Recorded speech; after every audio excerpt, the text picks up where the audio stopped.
Hey family, Danny here. I am back with another horror couple, and today I'm excited to talk about one of my favorites. It's a little bittersweet, but still one of my favorites, and that would be the lovely and beautiful Nurse Alex and David from 1981's American Werewolf in London. Yeah, we are taking it back to the 80s, y'all. This is one of my favorites. Holds a special place in my heart. It's directed by John Landis. Who is John Landis? Well, Three Amigos, Blues Brothers, Animal House, Innocent Blood, Trading Places. Stars David Naughton as David, Jenny Ann Gutter as Nurse Alex, and Griffin Dunn as his friend Jack, David's friend Jack. Those are our three principals we'll be talking about. This film was a commercial and a critical success. It won the very first ever Oscar for makeup. The previous year, The Elephant Man came out, and if you've never seen The Elephant Man, oh my gosh, all I can say is phenomenal on so many levels. And one of those levels was the makeup. And there was no way to recognize that because there wasn't an award for that. And so they created it. And the very next year, Rick Baker won it for his makeup work in this film. And Michael Jackson was so impressed that he tapped John Landis to direct Thriller and Rick Baker also to do his special makeup work on that video, which if you've never seen Thriller, oh my gosh, when you get finished watching this, look that up and watch that. I don't know if there's anybody out there who hasn't, but the makeup is phenomenal. But let's get back to American Werewolf in London. So like I said, we're gonna focus on David and Alex. And I think there's another person, not necessarily person in this, but there's another entity that's kind of in the middle of this couple, and that would be time, the entity of time, and we'll get into that. So this film opens up, we have Jack and David, and they're, two college kids. And let's start off with our entity of time. Well, this is a time in their lives where they're taking a break. They've worked hard. They're in Europe. This is all about exploration. This is about not thinking about papers and grades and internships and all of this and futures and all of that. It's about places, experiencing new places and new sounds and new sights and new foods and arts and people and all of this. It's about the stories that they'll tell, hopefully throughout their lives, or the stories they might not tell to anybody, but they'll share amongst themselves. So this is just supposed to be a time of freedom and exploration for them. It doesn't quite turn out that way though, but that is kind of like the plan. So we see them, they're hitching this ride with this guy, and he's got all these sheep. They're in the back of his, the cab of his truck, and they get out, and he's like, be careful, lads, and just basically stay on the road and stay away from the moors. And they hear him, and they get on the road, and they're talking about girls and different things, so they're not really thinking too much about that. And they wind up getting a little hungry, a little tired, and they see this pub called the Slaughtered Lamb. And when they walk in, all I can say is, even though this movie was made in 1981, which is not, the 70s were not that far behind in the rear view mirror.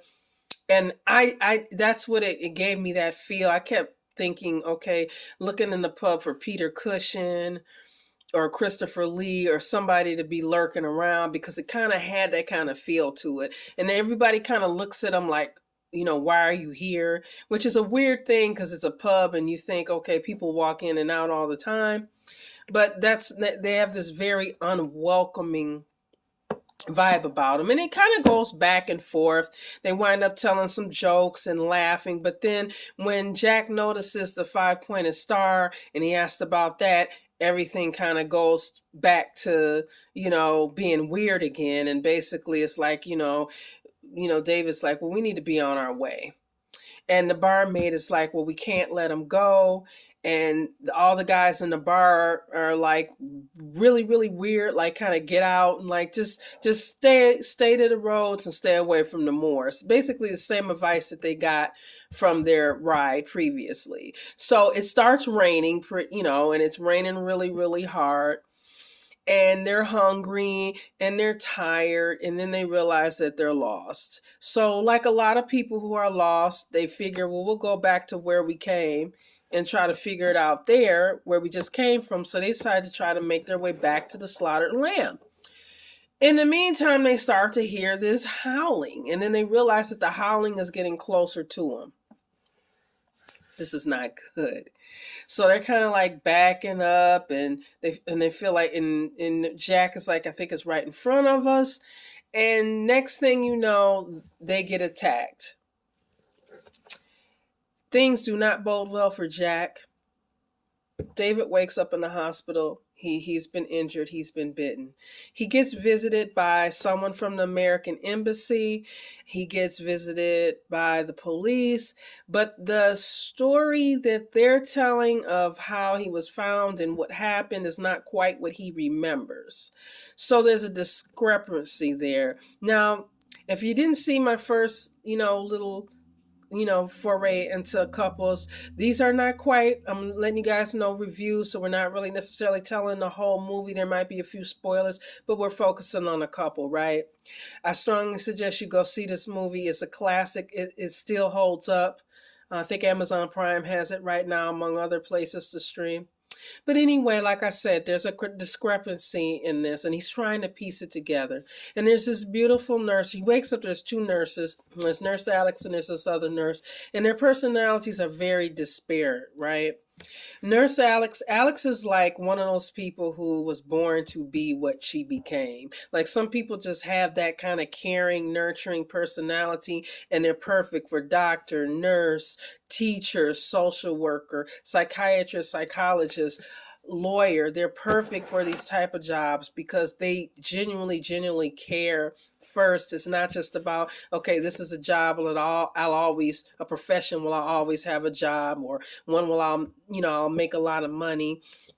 The feeling of it, is what's important to them. I can understand this because it's why I, went to school for teaching. I can understand this because when you have that kind of caring and love and you want to help people, it really means a lot to you. So you see her with David, you see her with other patients, you see the difference between her and the other nurse, and she's just one of those people.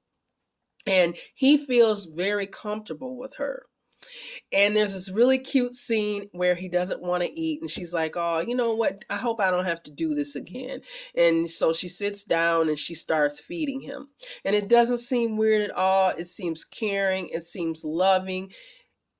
Again, here's time.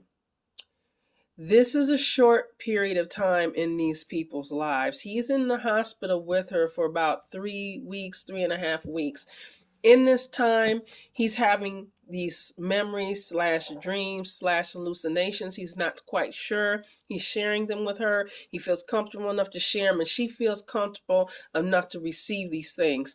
And by the time they have their first kiss, it just seems very natural. David Naughton and Jenny Ann Gutter do such a great job at little gestures, little looks. They're, of just basically making this into a natural progression where it doesn't seem rushed at all. And by the time he gets released from the hospital, and she says, you know what, I usually don't have, stray, something to the effect of, I usually don't let stray Americans come stay with me in my flat, but, here you are. By the time he's in there and he's staying with her, again, it just seems natural. Some of you might have heard that expression, like people come in your life for like a reason, a season, or a lifetime. Well, this was not a lifetime relationship. I will tell you that. I think it was more like a season and a reason, and they both learned from each other. They both expressed their love for each other. And I think that it changed them both in a heartbreaking way, but for the better. I say heartbreaking because, like I said, it was not a lifetime relationship at all. But you felt for these people, and it was like I'm looking at a werewolf story, I'm looking at a horror movie, but I'm also looking at a love story here. I'm witnessing real love happen. I don't know what's going to happen with it, if these people are going to make it as you're watching it, but you're literally rooting for these people. That's why this is one of my favorite couples in horror, because it just was so real, and you just really went along the ride with them. um like I said, I highly recommend this film. I think that you will fall in love with Nurse Alex and David. And it does hold up. And the special effects, like, wow, we hadn't really seen that kind of werewolf transformation. And it may remind you too of The Howling. Rick Baker was tapped, and he actually was literally working on The Howling. And then, John Landis called him, and there's different like little stories about this, but he wound up leaving The Howling and letting his protege work on that, and then he worked on American Werewolf in London. So if you watch this film and it kind of reminds you the transformations of that, may be similar to you, that may be why. That's a good film as well, and that's another couple that we're going to be looking at too in that film, but that's a little bit later. But let me know what you guys think about Nurse Alex and David, and if there are any other couples in horror that you might want to talk about. Like and subscribe, and I will talk to you guys soon. Stay different. Bye.